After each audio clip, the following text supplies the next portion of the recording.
পেয়ে বলল, তাহলে চলুন আমরা একসাথে গল্প করি। আমি খেলবো আর আপনি গল্প বলবেন। হরিদাস কাকুর মুখে হাসি ফুটল। সেদিন থেকে শুরু হলো এক অদ্ভুত বন্ধুত্ব। প্রতিদিন বিকেলে মাঠে এসে লালটু দেখত কাকু তার জন্য গল্প নিয়ে অপেক্ষা করছেন।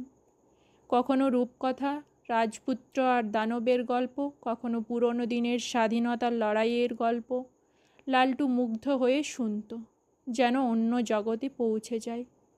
একদিন লালটু স্কুল থেকে এসে মাঠে বসে গুম হয়ে রইল। হরিদাস জিজ্ঞেস করলেন, কি রে, আজকে এত চুপচাপ কেন? লালটু মাথা নিচু করে বলল, আজ পরীক্ষায় খুব খারাপ করেছি, সবাই বকেছে, পড়াশোনা করতে ইচ্ছে করে না কাকু। হরিদাস কাকু তার মাথায় হাত রেখে ধীরে ধীরে বললেন, দেখ লালটু, খেলাধুলো খুব দরকার, কিন্তু পড়াশোনা ছাড়া মানুষ কখনো বড় হতে পারে না। তুই যদি এখন কষ্ট করে শিখিস, ভবিষ্যতে নিজের জীবনটা সুন্দর করে গড়তে পারবি। আমি তো স্কুলেই কাটিয়েছি জীবন, জানি শিক্ষার আলো যার মধ্যে জ্বলে সে কখনো অন্ধকারে হারিয়ে যায় না।